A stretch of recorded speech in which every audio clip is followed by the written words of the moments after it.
They say your whole world changes the moment you become a mother. Mine did too, but not for the reasons I expected. Because the moment my husband Marcus looked at our newborn son for the first time, he didn't cry or smile or even reach for him. He just stared, and said, "We need a DNA test immediately." The room fell dead silent. Then, with the most casual smirk, he added, "He's too good looking to be mine." It was like the air had been sucked out of the room. I sat there in my hospital bed, holding our newborn, Liam, just hours after labor, and for a second I couldn't breathe. My arms tightened instinctively around him. His skin was still soft and slightly pink, his tiny fingers curled into a fist near his cheek. He made a little cooing noise, unaware of the silence that followed his father's words. At first I laughed. Because what else do you do when the man you've been married to for 4 years says something so absurd? But no one else really joined in. One of the nurses chuckled awkwardly, more out of discomfort than amusement. My mom, who'd been scrolling through her phone near the window, suddenly stiffened. "Marcus," I said, trying to keep my voice light, "what are you even talking about?" He didn't laugh. He just stood there, arms crossed, looking at Liam like he was trying to solve a puzzle. His eyes narrowed slightly, and that stupid smirk never left his face. "I'm just saying," he shrugged. "Those eyes? That hair? That little chin dimple? I mean, come on, there's no way he got all the good genes." I felt my cheeks flush, not from the compliment, but from the implication. My chest tightened, like a rope slowly pulling tighter around my lungs. I tried to laugh again, but it came out thin. "So what, you're serious? You actually want a test?" Marcus walked closer to the bed and leaned down to look at Liam. "Just to be sure," he said, like we were talking about checking the oil in a car, not questioning the paternity of our newborn son.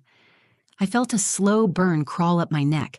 My hands trembled as I shifted Liam in my arms, cradling him closer to my chest. His warmth was the only thing grounding me in that moment. From the corner of my eye, I saw my mom rise from her chair, arms folded tightly across her chest. Her mouth was pressed into a thin line. She didn't say a word, but I knew exactly what she was thinking.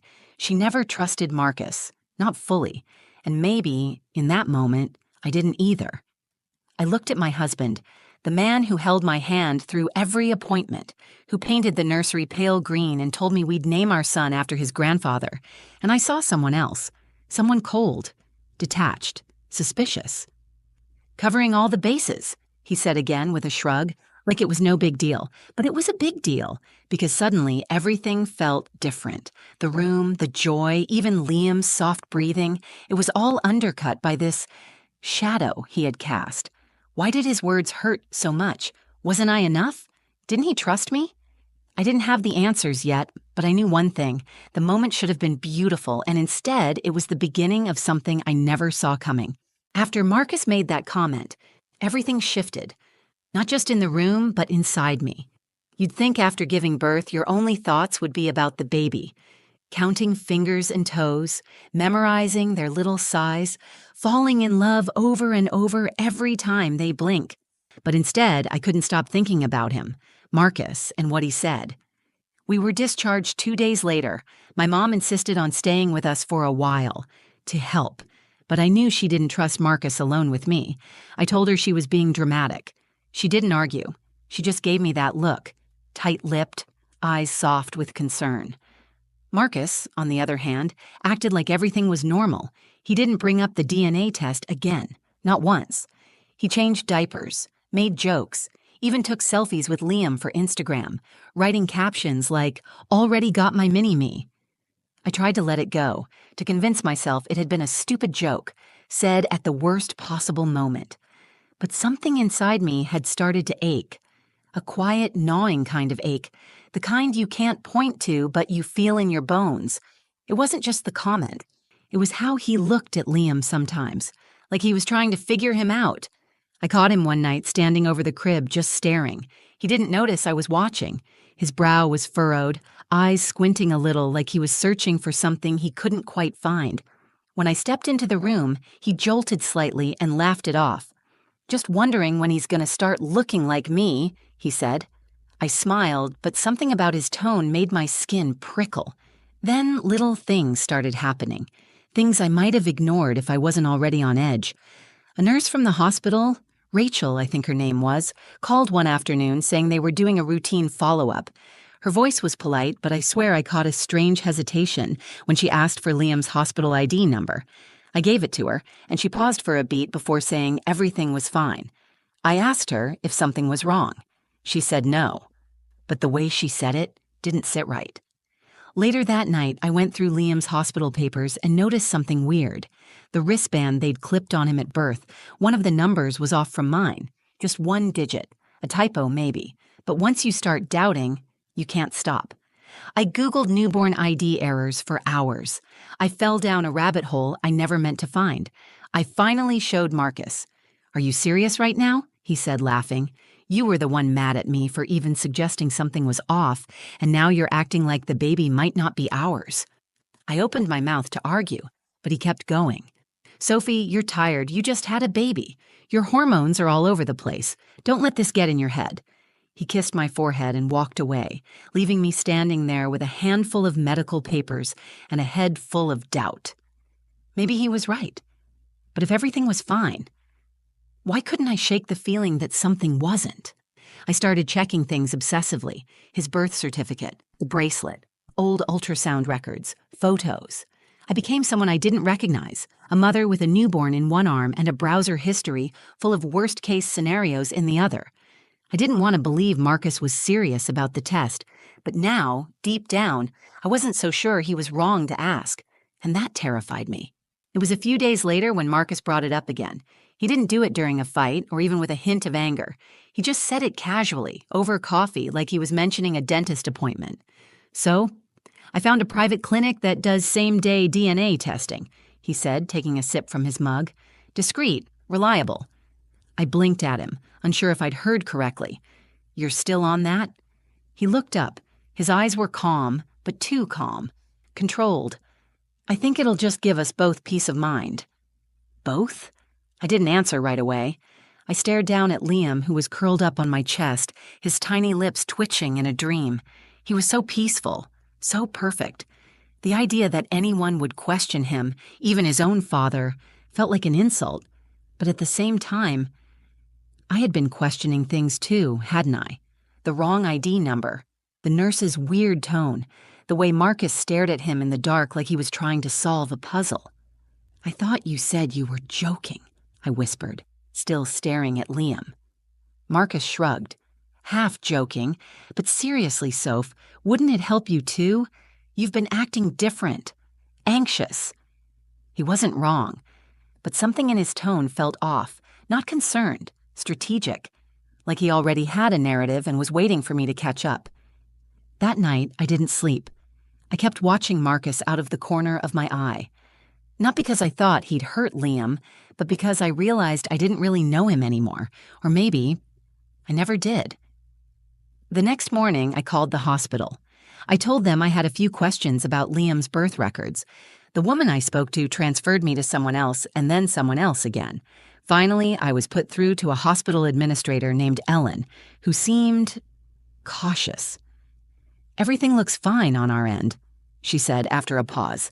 "Healthy baby boy born at 3:42 a.m., no complications." "But his bracelet didn't match mine," I said. "Just one digit off." "That can happen," she replied quickly. Too quickly. "We've updated our labeling system since then." Before I could ask more, she cut me off. "You should speak to patient records if you want printed documentation." Click.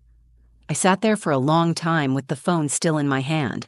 It was like everyone wanted this to disappear, like if they ignored it long enough, it would. That same day, I went digging through Marcus's old stuff, his documents, high school yearbooks, anything I could find. I told myself I was just curious, but deep down, I was looking for something to either confirm my fear or erase it. But there were gaps. No baby photos, no childhood mementos, just a few adult IDs and his college diploma, which I realized didn't even list a middle name. I'd never noticed that before, or maybe I never questioned it. When I asked him about it later, he laughed. "Fire burned all that stuff when I was a kid, remember? I told you that." Had he? I couldn't remember. Every little inconsistency suddenly felt like a thread, and once you start pulling, it's hard to stop. Still, I agreed to the DNA test, not because I believed Liam wasn't ours, but because I needed proof. Not of Liam's identity, but of Marcus's. I didn't say that out loud, of course. I just nodded and said, "Okay." And the minute I did, Marcus exhaled, relieved. That was the moment I realized. He wasn't afraid of what we might find out. He was afraid I'd stop asking. The DNA test was scheduled for Thursday. Marcus handled everything, called the clinic, filled out the forms, even drove us there like it was some normal family errand. He was calm, too calm. Meanwhile, I felt like my chest was lined with barbed wire, tightening every time I looked at him. Liam was in his car seat in the back, blinking up at the ceiling, kicking his tiny socks off again. He was the only one in the car who seemed at peace. I envied him. We dropped off the samples, mine, Marcus's, Liam's, and were told we'd get results in 5 business days. Marcus joked on the way out, something like, "Bet he's 80% angel, 20% trouble," but I barely heard him. My thoughts were already spiraling. 5 days to sit in this limbo, knowing my husband thought our son might not be his, and knowing I didn't really know who he was anymore. That night, I couldn't sleep.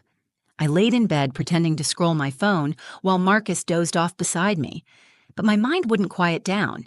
His fire story about losing childhood mementos kept looping through my head. It felt rehearsed, convenient. Why couldn't I remember him ever telling it before? The next morning, I dropped Liam off with my mom and went back to the hospital on my own. I told them I'd left behind a small blanket with Liam's name embroidered on it. Total lie.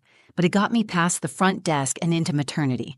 The moment I saw Nurse Rachel, the one who had looked uneasy after the birth, I felt a jolt of hope and dread. She recognized me immediately. "Sophie, right?" she said, offering a soft smile. "How's the little guy?" "Good," I said. "But I have a weird question." I told her about the mismatched bracelet, the wrong digit, the follow-up call. I expected her to brush it off, but instead her face went pale. I shouldn't say anything, she said, glancing around. But that night, we did flag a potential mismatch, just for a moment. Something in the system glitched and showed 2 babies under your ID number, but it was cleared. Management said it was a system error and told us to move on. I felt the blood drain from my face. Was Liam ever taken out of the room without me? I asked. Rachel hesitated. For a routine check, yes, but only briefly. How long is briefly? She didn't answer. I thanked her, numb, and left the hospital in a fog. My hands were shaking as I gripped the steering wheel. My throat was dry. The words, 2 babies under your ID, echoed in my head like a siren. I couldn't tell Marcus what I'd learned. Not yet. I needed more. So I started digging. Social media, online archives, anything I could find about Marcus's past. I even searched public record databases, which I'd never thought I'd do in my life. It was like I had become a detective in my own marriage. But the more I looked, the more the details blurred. No trace of his high school graduation, no tagged photos before 2012, and oddly, I couldn't find a single person online who shared a memory of him before college, not even a childhood friend. It was like Marcus had been born at 21. I stared at a blank profile photo from an old college alumni page and felt my stomach twist. I had agreed to a DNA test to prove Liam was ours, but now I wasn't sure what scared me more. The possibility that our son wasn't his, or the growing fear that Marcus wasn't who he claimed to be at all. The call came early on a Wednesday morning. I was standing in the kitchen, rocking Liam in one arm, still in my pajamas, when my phone rang. The screen just said, "Unknown number." I almost didn't answer. Something in me froze, but I picked up. "Mrs. Evans?" A calm, clipped voice said, "This is Dr. Graham from Greenbrook Medical. We need you and your husband to come in today to discuss the results of your paternity test, in person." "In person?" I asked, my throat going dry. "Yes, it's urgent." My stomach dropped. I couldn't even speak. I just nodded as if he could see me. Marcus didn't ask questions when I told him. He just said, "Finally," and grabbed his keys. The drive to the clinic was quiet. Liam was asleep in his car seat again, completely unaware of the storm swirling around him. I stared out the window, heart pounding, trying to steady my breathing. At the clinic, a nurse led us to a small private office. It was cold inside, sterile, like they'd sucked the warmth out on purpose. A digital clock on the wall ticked loudly, every second hammering against my nerves. Then Dr. Graham walked in. He was middle-aged, graying at the temples, with a no-nonsense air about him. He sat across from us, opened a file, and paused, long enough that I felt my chest physically tighten. "I'm going to be direct," he said. "The results came back, and they are highly unusual." I clutched Liam tighter, suddenly aware of how warm and real he felt in my arms, my anchor. Dr. Graham looked at me first. "Sophie, biologically, this child is not related to Marcus." I didn't even blink. Somewhere inside, I already knew that. But then he turned to Marcus. His eyes lingered for a second too long. Something passed across his face. Hesitation. Maybe even fear. "And Marcus," he continued, voice quieter now, "you are not a biological match for this child. But more importantly, your DNA doesn't match any records associated with the ID you submitted." Marcus went still. I looked over at him, expecting confusion, denial, something. But his face didn't move. Not even a twitch. Dr. Graham closed the folder. We ran a cross-check through our internal system. Your name, your date of birth, even your photo, all of it triggered a federal alert. I felt my blood run cold. "What are you saying?" I asked, my voice barely above a whisper. Dr. Graham didn't answer. He picked up the phone on his desk, pressed a button, and said one sentence I'll never forget. "Security. We need you in room 4 immediately." Time stopped. I turned slowly toward Marcus, and for the first time since I'd known him, I saw it. The tiniest flicker in his eyes. Panic, but just for a second. Then it was gone. "What the hell is going on?" I breathed. Marcus stood. "This is ridiculous," he snapped. "You think I'm some kind of, con artist?" But Dr. Graham didn't flinch. "We don't think. We know. Your DNA matched a man named David Langston. Arrested in 2014. Disappeared shortly after posting bail. The real Marcus Evans died in a car accident the following year. We're not sure how long you've been living under his name." I couldn't breathe. The room spun. The man I married, the father of my child, the man I thought I loved, wasn't even real. As 2 uniformed guards entered the room, David, looked at me. Not with guilt, not with regret, but with sadness. Like maybe, for a moment, he'd actually wanted to be someone else. And just like that, they took him away. Out of my life. Out of Liam's. Out of the lie we were living. I didn't cry right away. Not when they handcuffed him. Not when the door slammed behind him. Not even when Dr. Graham handed me the printed DNA results like some final confirmation that none of this had been a dream. I just sat there, numb, holding Liam close to my chest, his tiny head resting under my chin like he was the only real thing left in the world. The days after felt like walking through water. Everything slowed down. Everything felt heavy. Reporters tried to reach out once the story hit local news. A man living under a stolen identity, posing as a husband, a father. They called it a bizarre paternity case with a criminal twist. I hated that phrase. This wasn't a story. This was my life. It turned out David, Marcus, whatever his real name even was, had been switching identities for years, avoiding debt, legal charges, even rumors of fraud in another state. He wasn't a violent man. At least not physically, but the betrayal cut deeper than any bruise ever could.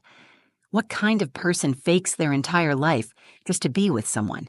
And worse, what kind of person becomes a father in the middle of that lie? For a while, I couldn't stop blaming myself. I went through every memory with him, every birthday, every laugh, every "I love you," trying to find the cracks, the clues, the signs I missed. But the truth is, people like him, they're good at pretending, good at becoming exactly who you need them to be. But here's what shook me the most. Liam was mine. I had feared the worst, that he'd been switched, that I'd somehow gone home with the wrong baby. But after the investigation, the hospital confirmed what Nurse Rachel had tried to tell me. There had been a system glitch, a mix-up, but it was corrected before we were discharged. Liam never left my side long enough to be taken. He was mine from the moment he took his first breath. And yet, in some twisted way, David had used that glitch to his advantage. He fed the doubt, leaned into the confusion, made me question everything so I wouldn't start questioning him. Clever, cruel, calculated. It took me weeks to say his name out loud, even longer to stop calling him Marcus in my own thoughts. Now it's just me and Liam. We moved back in with my mom for a while, Angela, who never once said, "I told you so." She just held me when I finally let myself cry, and she holds Liam like he's the whole world because to me, he is. I filed for annulment. There were no legal complications, surprisingly. You can't stay married to someone who never existed. Sometimes I still get mail addressed to Marcus. I toss it in the trash without opening it. And other times, late at night when Liam's asleep and the house is quiet, I think about the man I thought I loved. The version of him that sat with me at 3 a.m. feedings, who painted the nursery pale green, who kissed my forehead before every doctor's appointment. Was that real? Or was that just part of the lie too? I don't know. Maybe I never will. But I do know this. Sometimes, the truth doesn't just hurt, it rips the ground out from under you.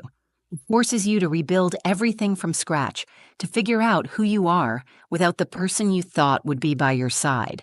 And in that messy, painful rebuilding, you find something stronger. You find yourself. And in my case, I found Liam. And that's more than enough. Thank you for listening to my story.